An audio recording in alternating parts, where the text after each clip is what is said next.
Voy a viajar por el mundo para explorar sus secretos y maravillas. Es muy angosto. Pedí a mis amigos que me ayudaran para poder evitar los caminos más trillados y he conseguido absolutamente todo lo que quería. Esta aventura por tierra y mar me llevará a lugares fascinantes. Esto es extraordinario. He obtenido un permiso especial para acceder a los tesoros más sorprendentes. Son algunas de las obras de arte más notables que han sobrevivido del mundo antiguo. Antiguos yacimientos, edificios fabulosos y gloriosas obras de arte. Voy en busca de esos tesoros que nos ayudan a explicar nuestra historia. Acompañadme. Vamos a descubrir cómo el pasado ha dado forma a nuestras vidas de hoy. En esta ocasión, voy a explorar Albania, un país apasionante y enigmático, conocido como la perla de los Balcanes. Cerrada a los extranjeros por una dictadura comunista durante gran parte del siglo XX, la historia y la cultura de Albania son ricas y complejas. Desde el montañoso norte hasta las costas adriática y jónica, esconde maravillas e inesperados tesoros. Fue el hogar de poderosos colonos romanos y de imperios orientales. Aquí tuvieron lugar épicas y sangrientas contiendas y aún siguen imperando los antiguos códigos de honor. Esta tierra ha sido un campo de batalla durante siglos, pero ahora está forjando su propia identidad, su propia historia. Desde la caída del comunismo hace más de 30 años, muchos de sus yacimientos se están excavando de nuevo para reinterpretarlos, así que este es un momento fantástico para conocer mejor su pasado. Bienvenidos a los tesoros de Albania. Tesoros ocultos con Bethany Hughes. Albania.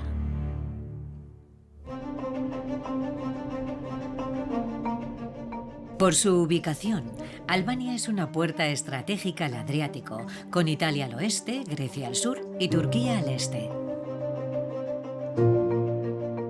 Morada de un antiguo pueblo tribal, los ilirios, e Iliria fue el escenario de una obra de Shakespeare.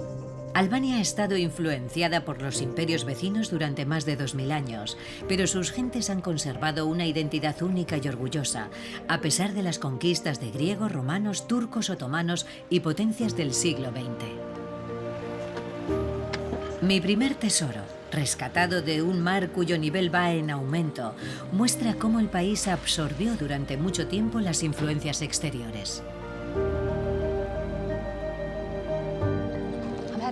Ahora mismo me dirijo a un fantástico yacimiento antiguo, oculto en un paraje increíblemente evocador, que a su vez esconde un capítulo fascinante del legendario pasado de Roma.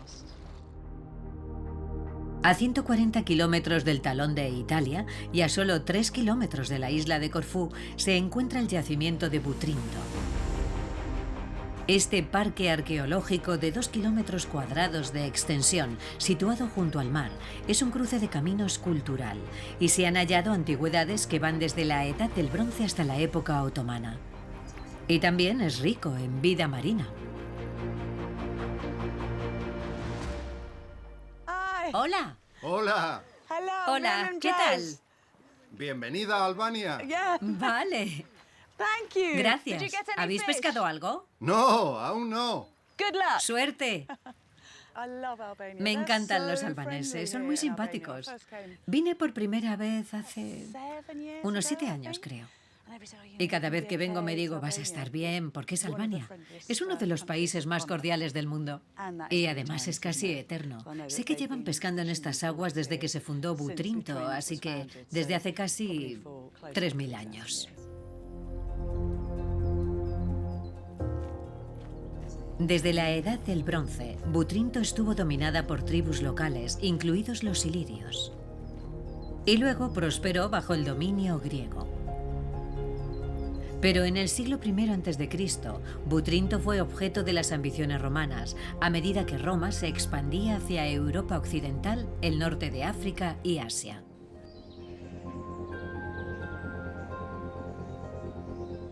En el año 48 a.C., Julio César estaba involucrado en una feroz lucha por el poder con su archienemigo Pompeyo. Pompeyo tenía su flota justo en la orilla opuesta, en lo que hoy es Corfú, y se desató una guerra civil. Julio César desplegó a su legión aquí, en Butrinto, y vio una oportunidad. Para César, Butrinto era el lugar perfecto para alojar a sus veteranos, pero a los millonarios romanos, que tenían villas aquí, no les hacía gracia tener a los exreclutas como vecinos. Uno de ellos era un gran amigo de Cicerón, autor y político influyente, y le rogó que interviniera. Cicerón accedió y pidió al Senado que bloqueara el proyecto. Y lo consiguió. Y de ese modo se vieron truncados los grandes planes de Julio César.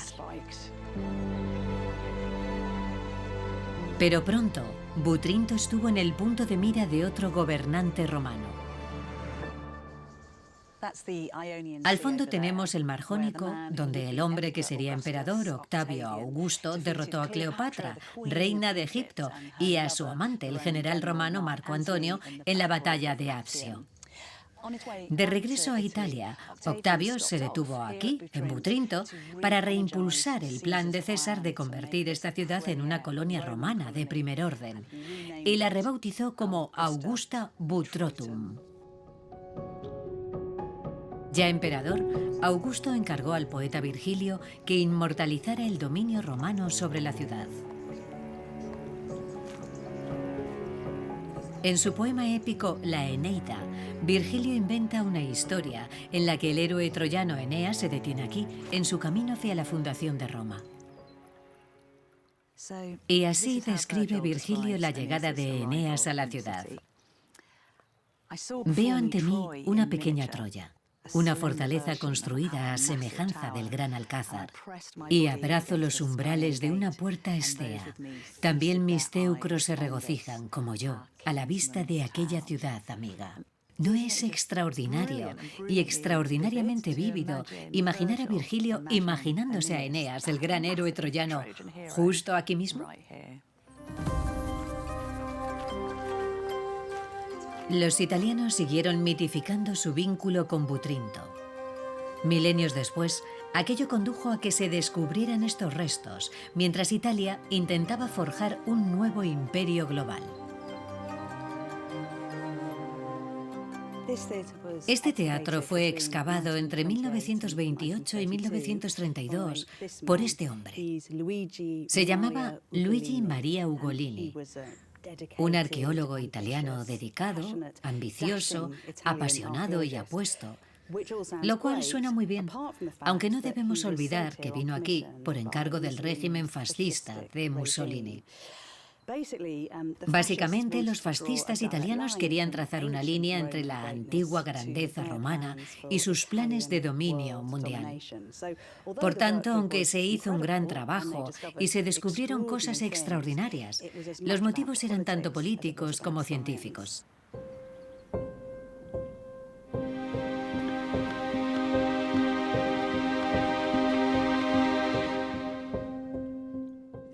Estos son solo algunos de los hallazgos que descubrió Ugolini.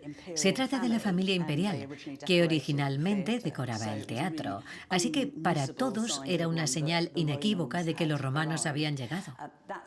Ese es el propio Augusto, y esta es su esposa, Livia. Tras la caída del comunismo desapareció, y acaban de recuperarla, así que he tenido el honor de conocer a Livia ahora que ha vuelto a casa. Para celebrar los 2000 años de la fundación del Imperio Romano, Mussolini presentó su régimen como la segunda venida de Roma. Incluso se emitieron sellos conmemorativos en los que aparecía Eneas en la recién desenterrada Butrinto. Los arqueólogos han trabajado en el yacimiento desde entonces y me han permitido entrar en la excavación para ver los últimos hallazgos. Esta parte del yacimiento resulta un poco difícil de interpretar, pero es porque se está excavando en estos momentos. Y con un poco de imaginación es muy emocionante, porque lo que los arqueólogos han descubierto es el ágora griega o mercado que estaba debajo del foro romano. Los romanos, como era habitual en ellos, vinieron aquí y destrozaron los edificios griegos que encontraron. Allí en la esquina hay una especie de vertedero de mármol griego, pero los arqueólogos han descubierto esta fantástica línea de columnas. ¿Veis la que aún está enterrada? Y esto formaba parte de una estoa, que era una especie de columnata, donde los griegos paseaban, charlaban y desarrollaban grandes ideas. Recorre toda la longitud del foro, unos 75 metros. Entre los objetos desenterrados destaca un nuevo hallazgo. Me acaban de enseñar esto, y sí, habéis acertado. Es un falo.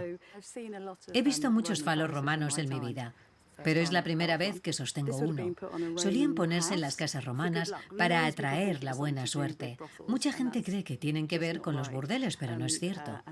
Un falo erecto era un símbolo de buena fortuna, poder y fuerza. No me digáis que no es genial.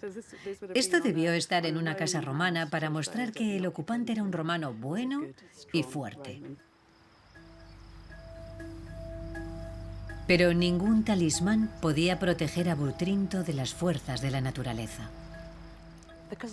Debido a la actividad sísmica de la zona, Butrinto siempre ha tenido problemas con la subida del nivel del mar.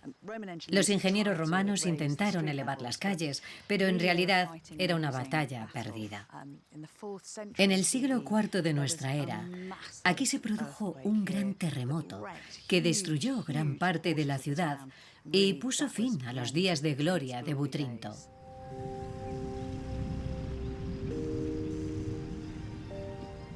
A medida que Butrinto perdía influencia, poco a poco lo que quedaba de ella desaparecía bajo los bosques.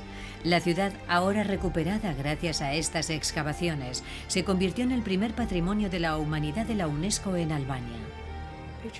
Butrinto es uno de esos sitios fascinantes donde el mito se encuentra con la realidad y la realidad es tan mágica como el mito. También es un lugar donde se puede ver la ambición imperial romana, tanto física como psicológicamente. Pero además nos habla de la vulnerabilidad de la historia. Porque si aquí el nivel del mar sigue subiendo, no solo desaparecerá una parte, sino que todo esto quedará bajo las aguas. Por eso se trata de un tesoro muy frágil.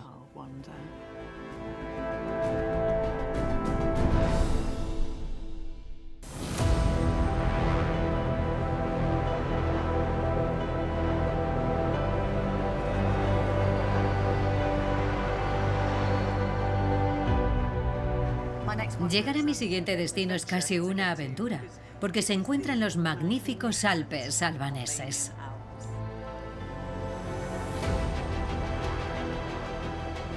Estas montañas forman parte de una cordillera de más de 1000 kilómetros de largo, que se extiende por el norte del país hasta Kosovo y Montenegro, y alberga algunas comunidades remotas.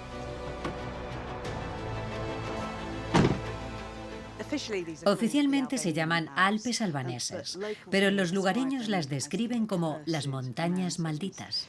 En parte porque, según la leyenda, en este lugar habitaban espíritus malignos, pero también porque si un ejército invasor atravesaba esas cumbres, las comunidades locales sabían que tendrían problemas.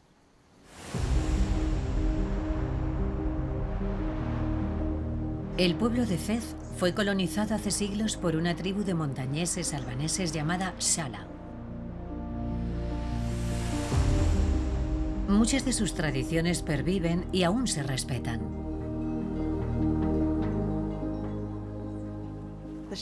Los Shala eran una tribu famosa por su gran astucia e ingenio. Y también, como muchas de las tribus que hay por aquí, porque seguían una especie de código de conducta medieval, conocido como la ley del Qanun. Transmitido oralmente y muy respetado, el Qanun abarcaba todos los aspectos de la vida. Pero el más notorio era la Jagmaria, la venganza de sangre. Lo sé, todo esto parece increíblemente idílico ahora, pero la ley del Qanun era extremadamente dura. Básicamente se trataba de un sistema para vengar los crímenes de honor. Si ofendías a alguien, esa persona tenía derecho a matarte a ti o a un miembro de tu familia. Y de hecho, en el siglo XIX, los viajeros que pasaron por aquí contaron que al menos una cuarta parte de las muertes se debían a la Jagmaria. Esta imponente cule o torre de confinamiento se construyó como santuario para aquellos cuya vida pendía de un hilo. Hola, ¿eres Kim? Hola. Hola, tienes un perro precioso. Bienvenida. Gracias. La familia de Kim es su guardiana. Vale. ¿Arriba? Sí. Bien.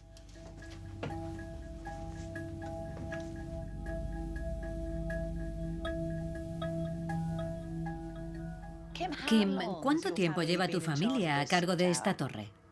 En mi familia se ha transmitido de generación en generación. Esta torre existe desde hace 389 años. Era la torre del aislamiento o de la reconciliación. Entonces, si alguien había asesinado a otra persona en la aldea, lo traían aquí para protegerlo e intentar que se llevara a cabo una reconciliación. ¿Cuánto tiempo solían pasar en esta torre? Si en 15 días no se había producido la reconciliación, tenía 3 días más para marcharse. Podía irse a su casa, abandonar el pueblo o bien huir a las montañas. A veces, tribus y pueblos enteros se veían envueltos en luchas sangrientas que podían alargarse a lo largo de generaciones. ¿Crees que aún existe aquí algún elemento de la ley del Qanun? Es decir, ¿su espíritu todavía pervive? Sí. El Qanun nos ha dejado muchas cosas positivas. Generosidad, nobleza, hospitalidad y también respeto, a ser generosos y a ser hospitalarios con los amigos. En esta ocasión, yo te voy a invitar a tomar un café. Tengo la sensación de que si me invitas a tomar algo, ¿llevará raki casero? Claro. ¿En serio? Eso suena genial. Según la ley del Qanun, una casa albanesa pertenece a Dios y al huésped. Aprovechando la hospitalidad de Kim, me uno a él y a sus amigos Dreni, Kristi y Jonus para tomar un potente brebaje casero. Esta es la tradición de nuestro pueblo y la de todos los albaneses. La hospitalidad siempre es lo primero. Pan, sal y a disfrutar. Es algo muy hermoso que alguien llame a tu puerta y se le dé la bienvenida de ese modo. Los Kankresnikes, o canciones de los héroes, son poemas épicos y legendarios, acompañados por el lauta de una sola cuerda. Y Jonus es uno de los últimos tañedores de lauta de Albania.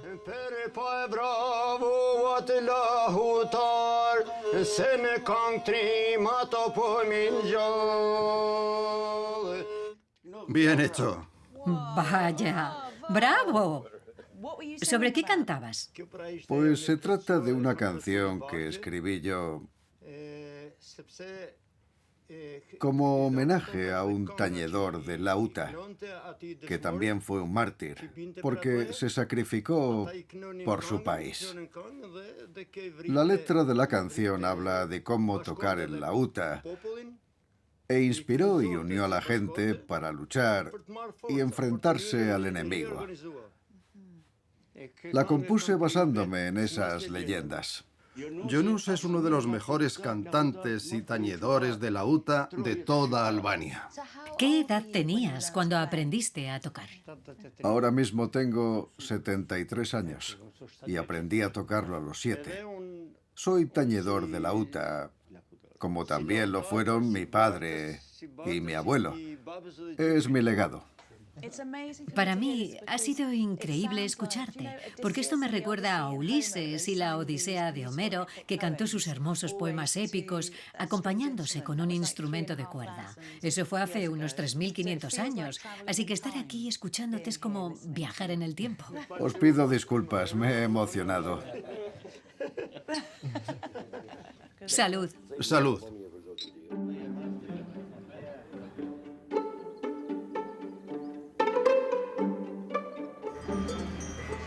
En estas montañas, aisladas de gran parte del país debido a la dureza del terreno, las tradiciones ancestrales prosperan. Pero es ahora cuando los orígenes tribales de los montañeses se clarifican. A 40 kilómetros río abajo está el lago Coman. Las nuevas excavaciones que se han realizado en estas montañas nos dan información sobre la vida de los montañeses medievales de Albania. Esto es un regalo inesperado. Estoy muy emocionada. Son objetos que pertenecieron a las tribus del norte de Albania. Son de distintas zonas, de distintas tumbas y también de diferentes siglos.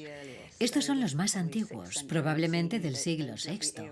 Los pendientes son preciosos. Mirad esto. Son broches, broches de grandes dimensiones que se llevaban en los siglos VI o VII. Son un testimonio de cuando el cristianismo se asentó en la región. Fijaos en el diseño. En el broche de mayor tamaño hay un árbol de la vida con pavos reales a ambos lados, un símbolo que se usaba mucho en la época. En la pieza más pequeña de todas, y sin embargo una de las más bellas, es del siglo X y es este anillo. Mirad esto. Es un anillo precioso, con el símbolo de un águila. Sabemos que para las tribus de la región, las águilas eran como un símbolo, un emblema o, si se quiere, una marca. Y es un detalle revelador, porque en la bandera de Albania precisamente hay un águila biféfala negra. Las mujeres y los hombres que vivieron aquí hace más de 1000 años, puesto que este anillo data del siglo X, debían llevar el símbolo del águila con mucho orgullo, como una especie de sentimiento de pertenencia.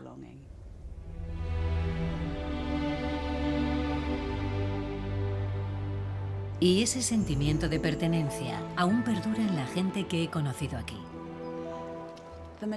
Los majestuosos Alpes albaneses son un tesoro por sus espectaculares paisajes, pero también por la riqueza de sus tradiciones.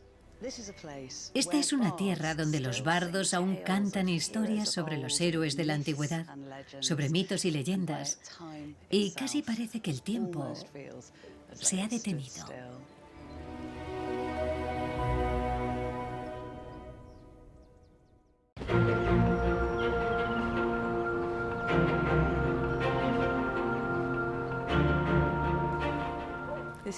Esto es Gjirokastër. No solo es una joya de Albania, es una joya del mundo otomano. La ciudad de Gjirokastër está habitada desde hace al menos 2500 años. En ella se estableció una poderosa superpotencia de Oriente, cuya influencia se extendía desde Estambul y a través de Europa hasta África y la península arábiga.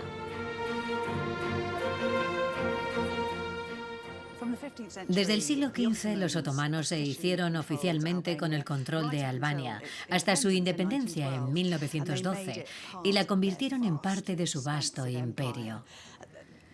Durante un breve periodo, esta ciudad fue la capital de la Albania otomana y floreció gracias a los acaudalados terratenientes que derramaron sus riquezas en la ciudad. Una vez más, y con resultados asombrosos, Albania absorbía y hacía suyas las costumbres de los forasteros. Un detalle peculiar que aquí vemos por todas partes son estos fantásticos tejados hechos con tejas de piedra. Uno de los hijos más ilustres de la ciudad, el escritor Ismail Kadaré, candidato al Premio Nobel de Literatura en al menos 15 ocasiones, describe estas tejas con palabras muy hermosas. Dice que son como gigantescas escamas que protegen la tierna vida que palpita debajo.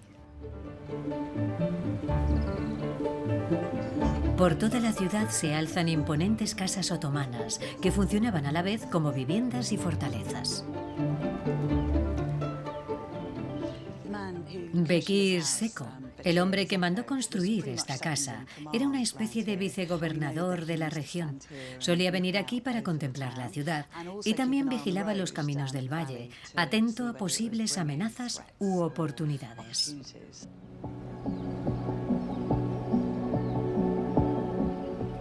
El interior, construido en 1811, destacaba por su suntuosidad y elevado estatus, con aseos interiores, un baño de vapor y una lujosa decoración.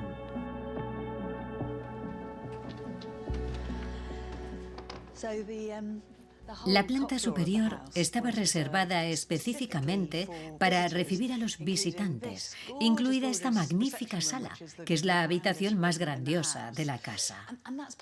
En parte es un reflejo de la hospitalidad albanesa, una tradición que se ha mantenido a lo largo de los siglos.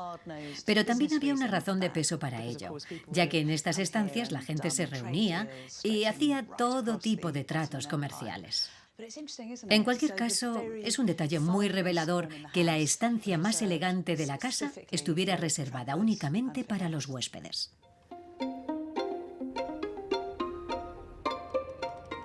Vivir así no habría sido posible sin el respaldo del hombre que dominó la Albania otomana durante el siglo XIX.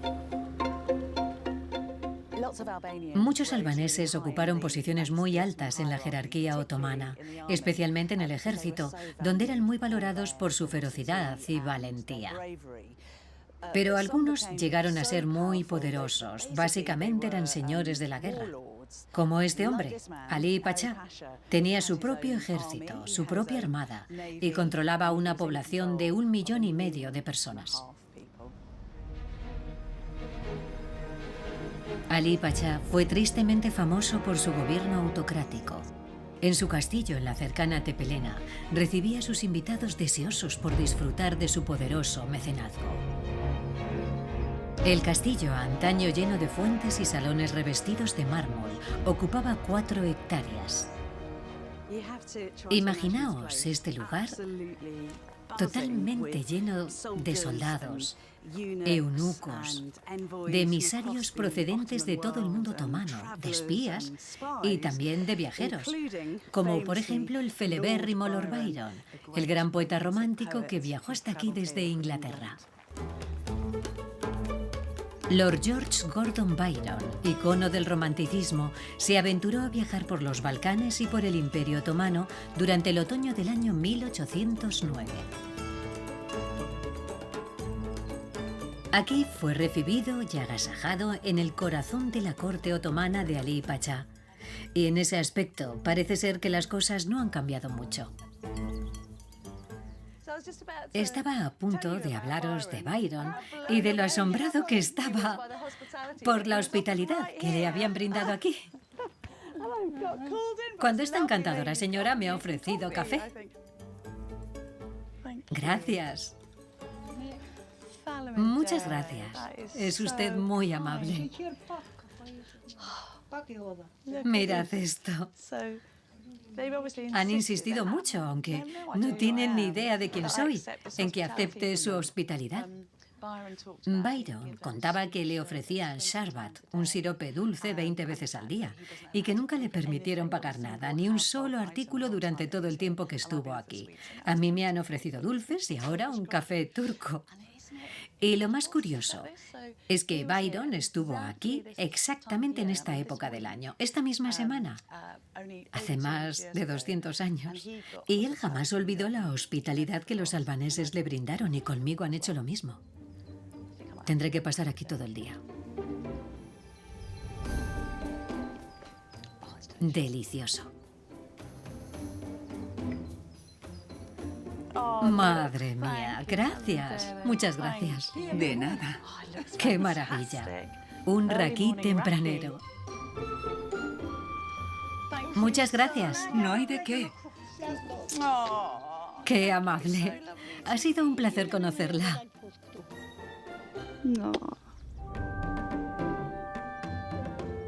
A pesar de la generosa hospitalidad de Ali Pasha, Byron desconfiaba de él y lo calificaba de tirano sin remordimientos, culpable de las crueldades más espantosas. Pero Byron amaba Albania, le recordaba a su Escocia natal. Byron estaba completamente fascinado con este país. De hecho, llama a Albania Illyricum, que era su nombre romano, y escribe sobre ella en su poema Las peregrinaciones de Childe Harold, una especie de relato autobiográfico de sus aventuras. Dice: «Tierra de Albania, déjame contemplarte con mis ojos, oh tú agreste nodriza de hombres salvajes». Y existe un retrato suyo vestido con el traje tradicional albanés, que es una de las imágenes más famosas que tenemos del poeta.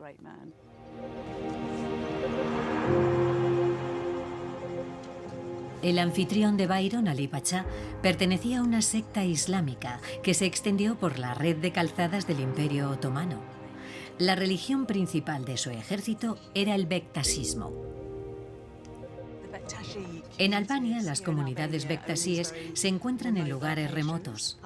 Es la primera vez que voy a visitar una. Sus templos, llamados teques, son centros espirituales y siempre estaban dispuestos a acoger a viajeros de paso en ellos. Una águila. Los líderes espirituales de los teques, el baba y el derviche, representan una fe que desciende de las tradiciones sufí y chií, y bebe también de otras creencias. Hola. Hola. Hola. Bienvenida. Muchísimas gracias. Gracias, soy Bethany. Muchas gracias. Hola, soy Bethany. Sinceramente, para mí es increíble estar aquí. Los bektasíes llevan varios siglos en Albania. Son muy reservados, así que no es fácil tener acceso a ellos. Pero al mismo tiempo sé que durante cientos de años acogían a los viajeros aquí, pero no tenía ni idea de que lo siguieran haciendo. Estoy profundamente emocionada. Siento como si hubiéramos retrocedido en el tiempo 400 o 500 años. En Albania hay muchos teques, así que te damos las gracias por haber escogido el nuestro. Muchas gracias por permitirme venir. ¿Cuáles son los principios fundamentales de un bektasí? El amor es lo primero en la religión bektasí. Tenemos un famoso dicho que dice así: haz a los demás lo que te harías a ti mismo. El bektasismo es una rama liberal del Islam, en la que las mujeres son iguales a los hombres. Las mujeres no están obligadas a llevar pañuelo. En la religión bektasí nos reunimos, rezamos, discutimos entre nosotros y también celebramos la vida juntos. Es muy hermoso. ¿Cómo era durante el comunismo? ¿Se reprimía su fe entonces?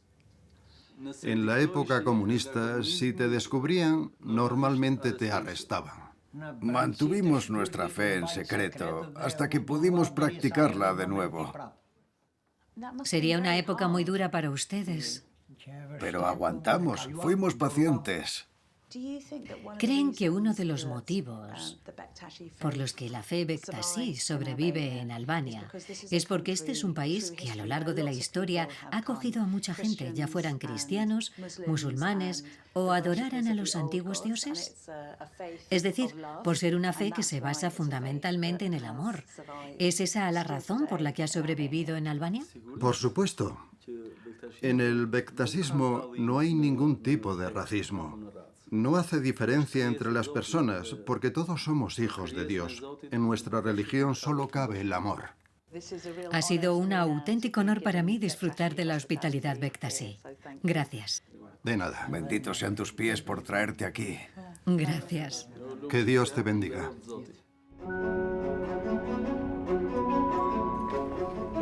Albania es el centro mundial del bektasismo, una corriente religiosa basada en la tolerancia hacia los demás que sigue acogiendo a viajeros como yo.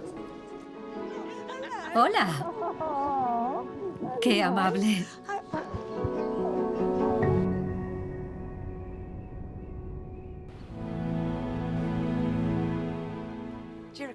Gjirokastër es una maravilla, no solo por su increíble herencia otomana, sino por la historia que ha forjado y de la que ha sido testigo.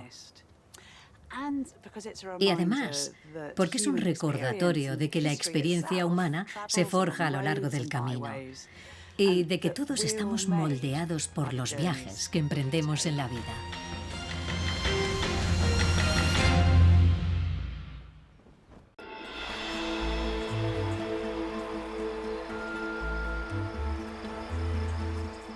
Estas extrañas estructuras en forma de champiñón nos hablan de un periodo incómodo en la historia moderna de Albania. Es imposible contar la historia de Albania sin mencionar la época comunista, porque durante gran parte del siglo XX este país vivió a la sombra de un hombre paranoico y su brutal régimen.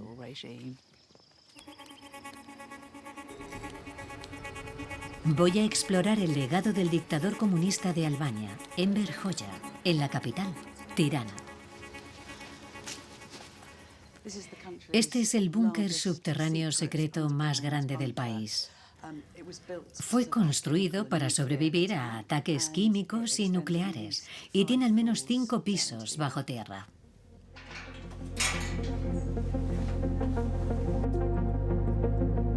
En 1944, tras las invasiones de la Italia fascista y la Alemania nazi, Albania se convirtió en un estado comunista bajo la dictadura de Enver Hoxha.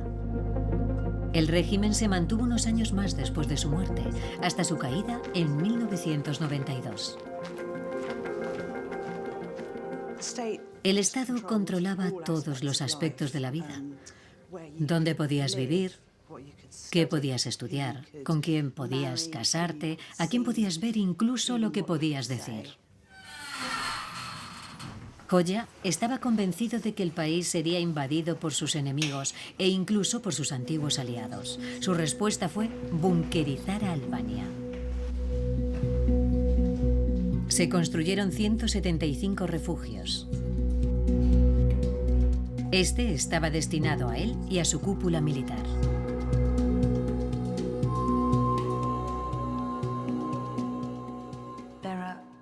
Hay más de un centenar de habitaciones en este búnker que responden a diferentes propósitos.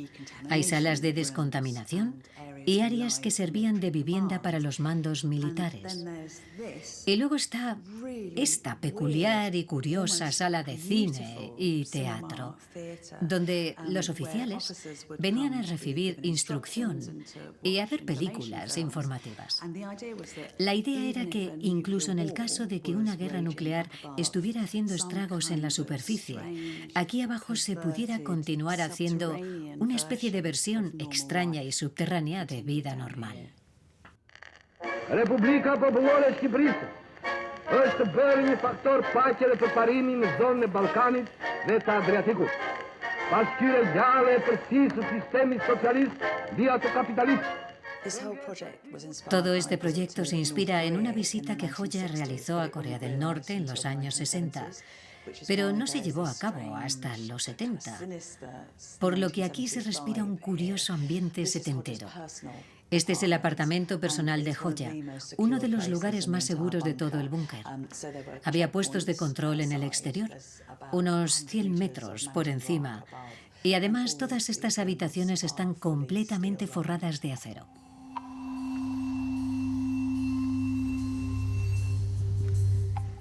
Este búnker y otros similares en todo el país los construyeron los presos políticos y los enemigos del Estado. Bajo el régimen de Hoxha, 30.000 personas fueron enviadas a campos de trabajo o de internamiento. 18.000 fueron encarceladas por sus opiniones políticas, 6.000 ejecutadas. Unas 1.000 ametralladas en las fronteras mientras intentaban escapar. Y aún hay 4.000 en paradero desconocido, cuyos cuerpos quizá estén en fosas comunes repartidas por todo el país. Los búnkeres de Hoxha, cuyo enorme coste paralizó la economía del país, nunca llegaron a utilizarse. No hubo ningún ataque nuclear, pero sí una pobreza devastadora. Bajo el comunismo, la población albanesa se convirtió en una de las más pobres del mundo. Esta zona se llama Bloku porque estaba vedada a todo el mundo, excepto a la élite comunista, y es donde vivía el dictador, justo aquí. Y...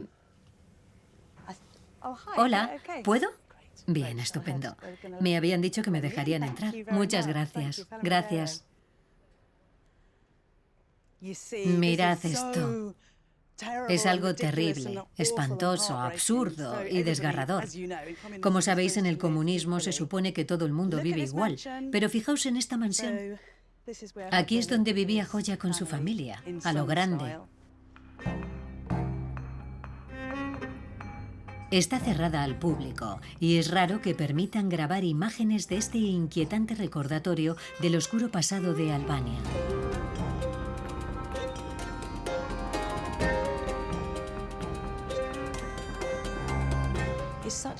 Visitar este lugar me sorprende y resulta irónico, porque la casa está llena de obras de arte. Pero la cruda realidad es que Hoxha mandó al campo a artistas y escritores con el pretexto de que tenían que purificar sus mentes ensuciándose las manos. La casa era muy lujosa para la época. Contaba con múltiples cuartos de baño y salas de estar llenas de televisores, en los que Hoxha y su esposa veían los interrogatorios y torturas a los que sometían a sus opositores políticos. Hoxha era un ávido lector. Entre otros, uno de sus autores favoritos era Agatha Christie, y también le encantaban los escritores franceses. Sin embargo, la literatura extranjera generalmente estaba prohibida en Albania, al igual que muchos otros libros, y el pueblo tenía que transigir, porque en el país operaba una agencia estatal terrible llamada Sigurimi, la policía secreta, que ponía micrófonos en las paredes o incluso en los zapatos de la gente. Y en el país se rumoreaba que eran capaces de leer la mente. Los albaneses creían literalmente que era la policía del pensamiento.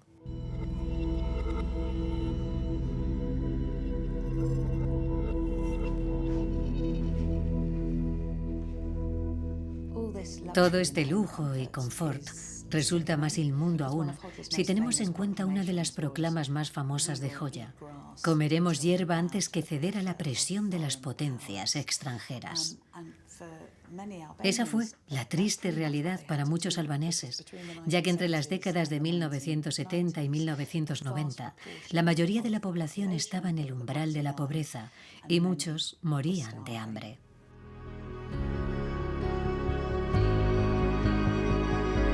Gestionar la memoria de esa época es algo que la Albania moderna todavía está procesando.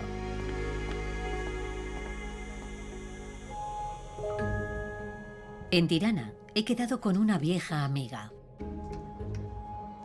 Me alegro de verte. Lo mismo digo. La arqueóloga Lida Miraj creció durante el comunismo.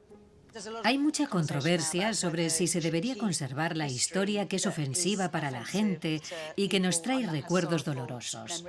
¿Crees que los edificios comunistas deberían conservarse o...? Claro, deben conservarse. Antes yo los juzgaba de forma muy negativa. Ahora creo que hay que preservarlos. Pero en aquella época me parecía un horror porque deseaba cosas mejores. En mi opinión, debemos preservar todas las etapas de la historia. Sí. Sí, es verdad. ¿Y por qué crees? A ver, a ti y a mí nos encanta la historia. Sí. ¿Por qué necesitamos la historia? ¿Por qué es importante preservarla? Para sentirnos orgullosos, para educar a las nuevas generaciones y enorgullecernos de lo que hemos heredado. Estoy completamente de acuerdo contigo. Cuando conservas los edificios, aprendes a amarlos y aprecias a quienes vivieron en ellos a lo largo de la historia. Sí, la memoria es pasado, es presente y en base a ella construimos el futuro. La memoria es vida.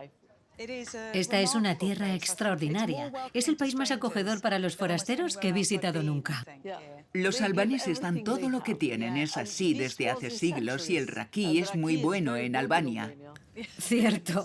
Muy bueno. Eso es verdad.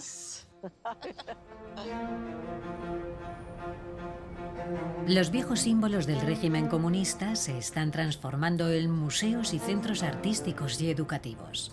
Es maravilloso ver cómo la gente se reúne para hacer y celebrar todo lo que estaba prohibido durante el comunismo. En todos los lugares que he visitado en Albania, la gente siempre me ha dicho una frase muy bonita.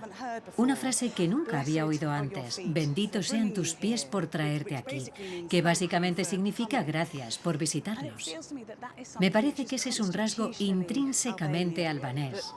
Y que esta es una nación en la que todo gira en torno a los viajes, el intercambio y la influencia exterior.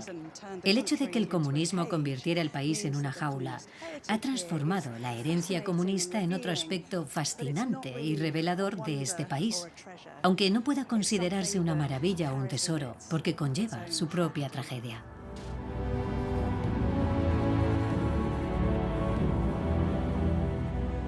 En mi opinión, lo que ha perdurado a lo largo de la historia de Albania es su resiliencia cultural. Su historia y su sentido de la hospitalidad ha sobrevivido desde su pasado comunista hasta el presente. Resulta muy acertado describir a Albania como la perla de los Balcanes, un lugar donde durante siglos los buscadores de tesoros han tratado de descubrir sus maravillas. A lo largo del tiempo, esta nación se ha convertido en un crisol de civilizaciones y, sin embargo, no parece haber perdido nunca su valor ni su propia identidad. Se trata de una tierra deslumbrante, que es en sí misma un manantial de civilización.